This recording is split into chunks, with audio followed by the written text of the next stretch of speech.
Jerry, Talk Education's editorial manager.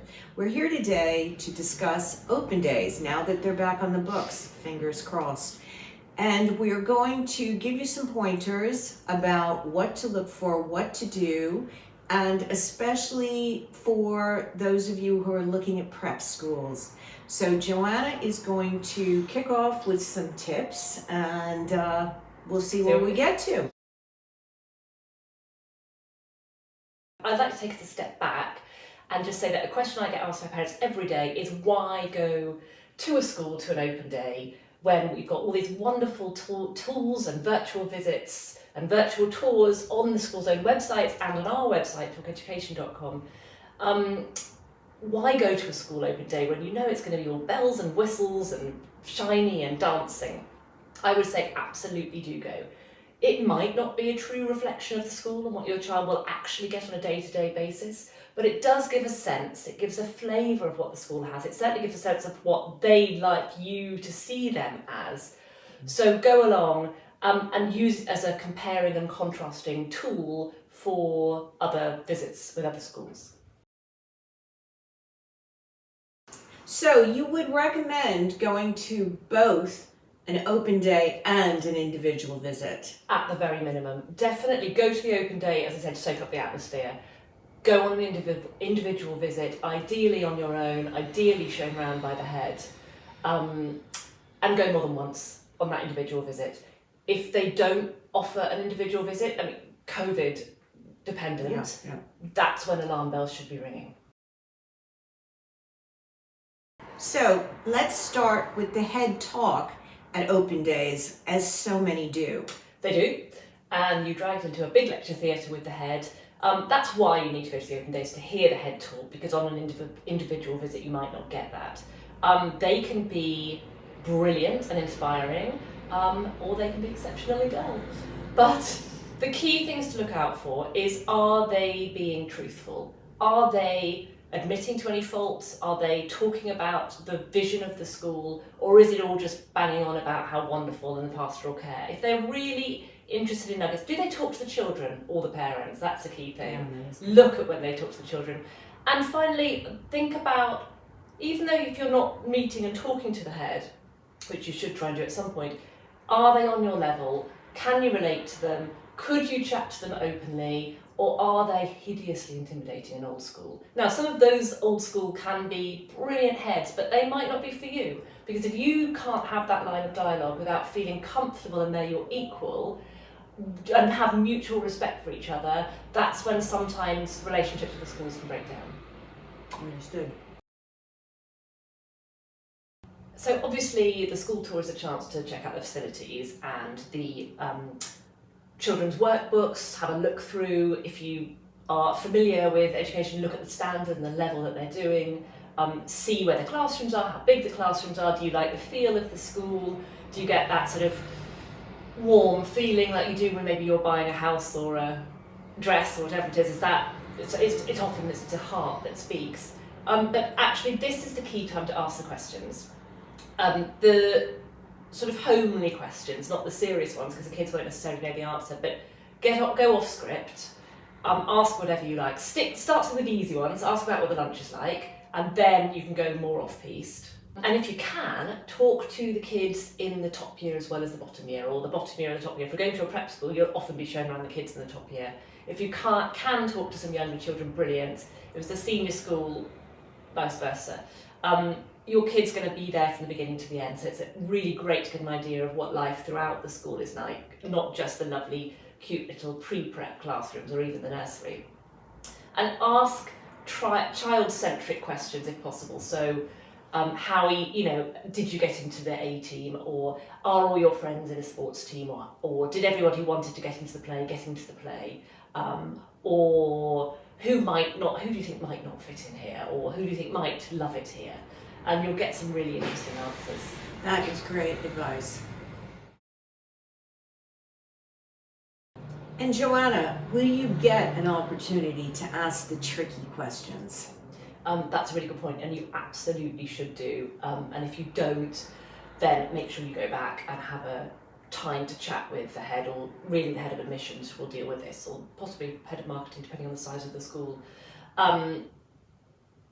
Do definitely ask the tricky, especially the pastoral side, but to start off with, ask the geography of the school. Where do the children live? Are they all coming in from an hour away? That affects play dates, especially for the younger ones.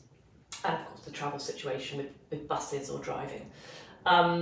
Ask about where the children go on to school, the leavers destinations, if it's a prep. Are they all going on to full boarding schools at 13? Do they support the 11 plus into the day system at 11? Will they be supported with that 11 plus examination?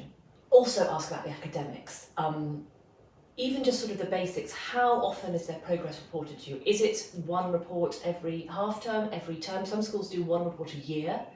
Other schools, my daughter's school, will send a sort of list of credits every week, sort of pluses or minuses, as well as a report, which gives a really good flavour of where they're going. I know another school that has a parents login where they always put the pupils' progress daily, if not weekly, and then the parents can log in and see how that's going. That's a really key thing to ask. And of course, how much homework is there? Are they split into academic sets for every subject? Is there movement between the sets? That probably would be at the beginning of a prep school, but could well be from year 4, sometimes year 3, upwards to year 8. Then ask about the co-curricular. Is there sport for all? Are they all playing in a sports team? Is there movement between those sports teams? How many drama productions are they? Schools often say they do so much drama, you pick it apart, they do one play a year for all 4 years, so the chance of actually having a lead role is tiny. Other schools will do a play per year group, so they get loads more opportunities. Some schools do have an A, B, C, D, E, F rugby team. Some like to say they do, but they don't. Do they have other sports activities that aren't the main team sports? Can they go off and do equestrian or rowing or climbing or yoga or squash? Is that on offer? Is that easy for them to do? And Joanna, you mentioned asking the trickier questions about the pastoral side. Can you build on that? Yeah, so this is where I would say to be as detailed as you can. They shouldn't mind asking these questions, genuinely. They should be able to be quite candid. So ask what happens if there's a problem. Try not to let them fob you off with, oh, it's dealt with and it's all going to be fine. So ask for a specific situation of what happened and how they dealt with it. So not just their general anti-bullying policy, but an actual event and how it was dealt with, and then you can judge for yourselves. And especially in a prep school, how they treat the children at the top end of prep school, because those are the children finding their feet, getting ready to move into the senior school, and the behaviour is more challenging to deal with than a 5 or 6 year old, but they're still in a prep environment. I'd also ask, what's your social media policy? What's your phone policy? At the top end of prep schools, especially if they're boarding, some schools will allow them to have phones, some schools absolutely won't. That's a key thing to think about, what's important for you. And I would ask them particularly about how they deal with any mental health issues. Would they notice if a child is skipping meals? Would they notice if a child's friendship groups change? Ask the detailed questions and expect detailed answers. And Joanna, what else should you look for on your tour?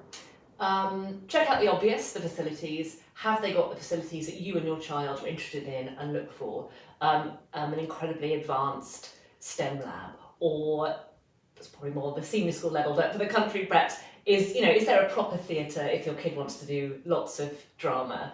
Is there a swimming pool if your kid wants to swim every day in the swim team? It's fine if you've got a swimming pool off-site, or they use a local pool for lessons. For most children, that's fine.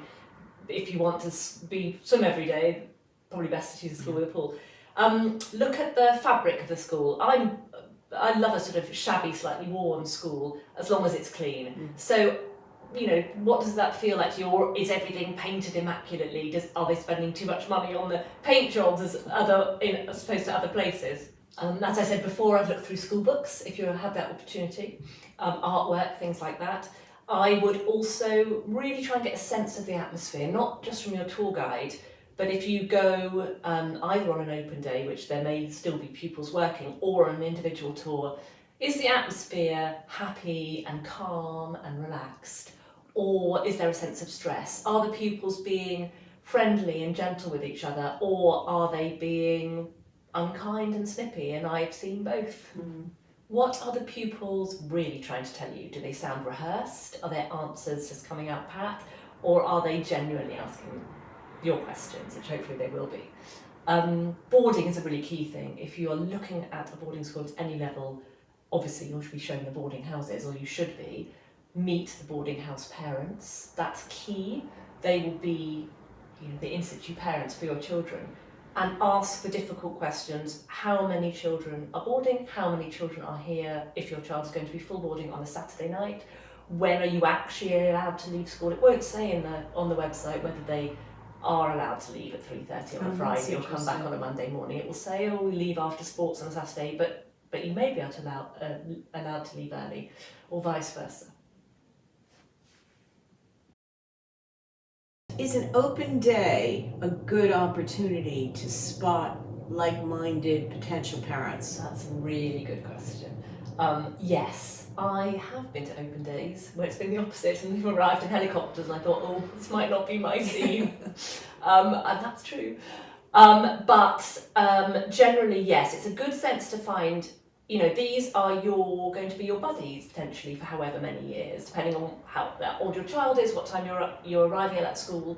But also, if you want to make a community, but if you do, it is really important to see if they're on your wavelength. Try and meet them, have a chat, what they're all about, what they're after in the school, where they're from, where they're going.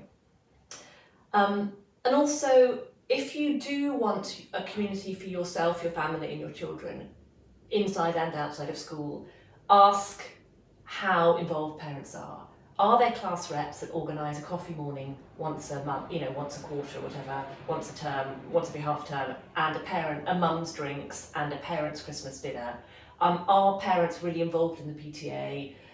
Is there a lot of opportunities? Some schools will offer that on a platter and you'll be turning down coffee mornings. Others, the parents are more distant for whatever reason, and it's harder to meet other mums.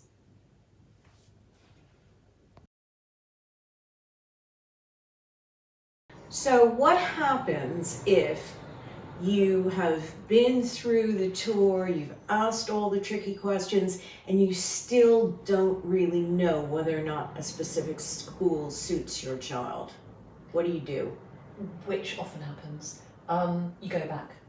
If you've been on a dancing all shiny school open day and couldn't really see the wood for the trees, couldn't really understand what the school was about, go back, ask for a quiet tour on your own with the head of admissions, and try and get a sense of the day-to-day running of the school.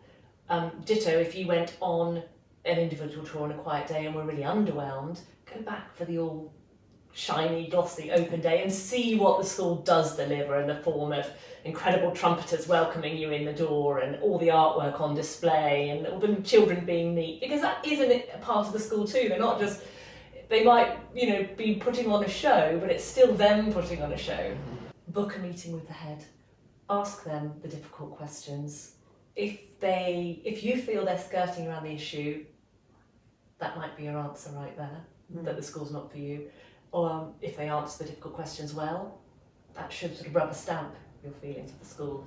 Ask friends and family, ask around, and most importantly, talk to us. We know these schools inside and out. Read our guide, pick up the phone and talk to us, and we'll be able to guide you and answer your questions. Fabulous. Thanks so much, Joanna.